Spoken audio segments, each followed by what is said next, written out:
அவரை பொறுத்தவரையிலும் திரைப்படத்திலே அவர் ஹீரோ அல்ல, தமிழ்நாட்டின் எதிர்காலத்தினுடைய ஹீரோ என்பதை நாட்டு மக்கள் ஏற்றுக்கொண்டிருக்கிறார்கள்.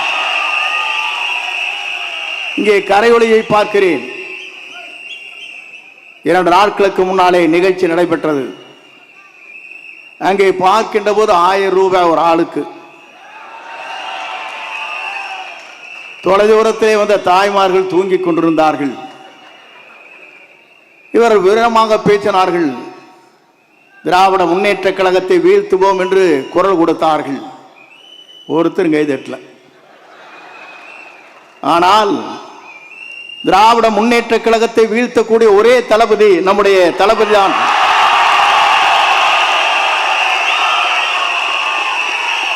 ஏன் சொல்லுகிறேன் என்று சொன்னால் 10 கூட்டணி 8 கூட்டணி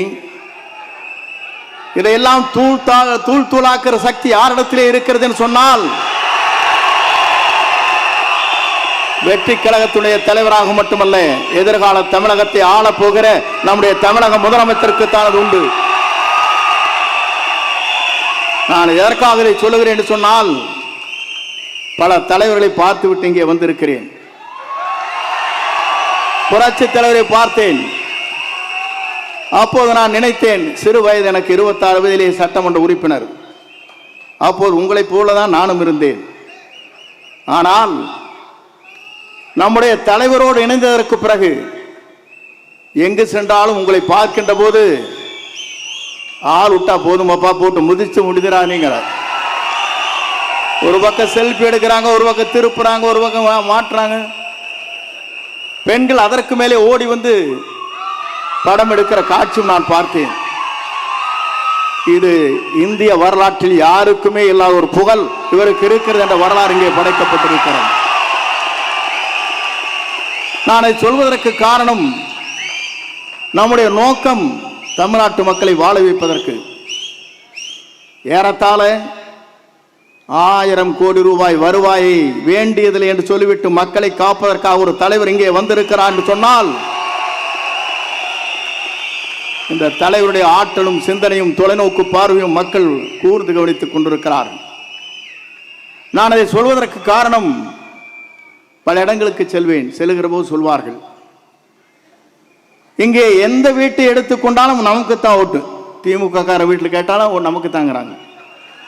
வேற கட்சி ஆரை கேட்டாலும் நமக்கு தான் ஓட்டுங்கிறாங்க. எந்த கட்சியை கேட்டாலும் அவருக்கு ஓட்டு போடுவாங்க, நாங்கள் மட்டும் தளபதிக்கு தான் ஓட்டு போடுவோங்கிறாங்க. இது ஒரு அதிசயம் எங்கே இருக்கிறது சொன்னால், இந்தியாவிலே இருக்கின்ற அத்தனை பேரும் கூர்ந்து கவனித்துக் கொண்டிருக்கிறார்கள். நான் சொல்ல விரும்புகிறேன், டெல்லி இருப்பவர்கள் விமானத்தில் இங்கே சென்னைக்கு வருகிறார்கள். டெல்லியில் இருக்கிற துறை இங்கே இருக்கிற துரித ரயிலில் இங்கே சென்னைக்கு வர முடியும், காரிலும் வர முடியும். ஆனால் செல்லுகின்ற பாதை எதுவாக இருந்தாலும் சென்னை என்ற இடத்தை நோக்கி மக்கள் வருகிற வரலாறு தமிழ்நாட்டிலே படைக்கப்படுகிற ஒரே தலைவர் நம்முடைய தளபதி என்பதை நான் இந்த நேரத்தை கோடிட்டு காட்ட விரும்புகிறேன். எல்லோரும் சொன்னார்கள், இஸ்லாமிய பெருமக்கள் சொல்வார்கள், இறைவனிடம் கையேந்துங்கள், அவனை இல்லை என்று சொல்வதாக. இந்து மதம் சொல்லும், கேட்பதை கொடுப்பவனை கிஸ்ஸா கிஸ்ஸா என்று சொல்லும். அதே போல கிறிஸ்தவ மதத்தை சார்ந்தவர்கள் சொல்வார்கள், தட்டுங்கள் திறக்கப்படும், கேளுங்கள் கொடுக்கப்படும் என்று சொல்வார்கள். ஆனால் கேட்காமலே கொடுக்கக்கூடிய ஒரு தலைவர் தமிழ்நாட்டில் இனி தோன்ற போகிறார். அவர்தான் தமிழ் மண்ணிலே முதலமைச்சராக வரப்போகிறார். அந்த வரலாறு படைக்கிற காலம்தான்.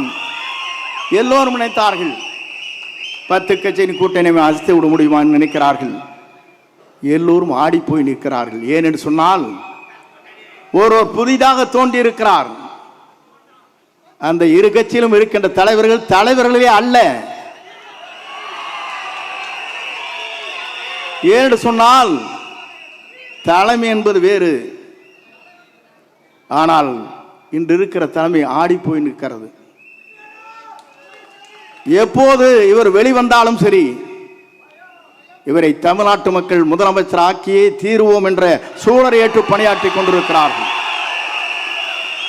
இங்கே வந்திருக்கிற செயல் வீரர்களுக்கு தெரியும், எல்லோருக்கும் தெரியும், நாட்டு மக்களுக்கு தெரியும். நாளை தமிழகத்தை நல்லாட்சியை தமிழகத்தில் நடத்தக்கூடிய ஆற்றலும் சிந்தனையும் தொலைநோக்கு பார்வையும் மனிதநேயமுக்கும் ஜாதி மத பேதமற்ற சமுதாயத்தை தமிழகத்திலே உருவாக்கக்கூடிய ஒரே தலைவர் நம்முடைய தளபதி மட்டும்தான் என்ற நிலை உருவாக்கப்பட்டிருக்கிறது. ஆகவே நீங்கள் கவலைப்பட தேவையில்லை. எந்த சக்தியாலும் தமிழ்நாட்டில் இனி நம்மை தடுத்து நிறுத்த முடியாது. அவர் வருவதை எந்த சக்தியாலும் தமிழ்நாட்டின் மண்ணிலே அவர் முதலமைச்சர் ஆவதை எந்த சக்தியாலும் தமிழ்நாட்டிலே நிறுத்தி விட முடியாது. அதைத்தான் இங்கே காணுகிறோம். நமக்கு கிடைத்திருக்கிறது விசில் சின்னம். நாம் எச்சரிக்கையாக இருக்க வேண்டும். தூங்கிக் கொண்ட இடத்திலே காதிலே சென்று விசிலை அடித்து விடாதீர்கள், ஓட்டு போய்விடும். பஸ் ஸ்டாண்டிலே வயதிலே இருக்கின்ற தடுமாறி கொண்டிருக்கிற பெரியவர் இருக்கின்றத்திலே திடீர் என்று விசில் அடித்தால் அவர் தடுமாறி போய்விடுவார். ஆகவே நம்முடைய விசிலை பொறுத்தவரை எச்சரிக்கையாக இருக்க வேண்டும். ஏனென்று சொன்னால் நாம் போடுகிற வாக்கிலே தான் நம்முடைய வெற்றி வரலாறு இருக்கிறது என்பதை மறக்காமல் நம் பணிகளை ஆற்றிடல் வேண்டும். இங்கே வந்திருக்கிற நீங்கள் அத்தனை பேரையும் நான் காணுகிறேன்.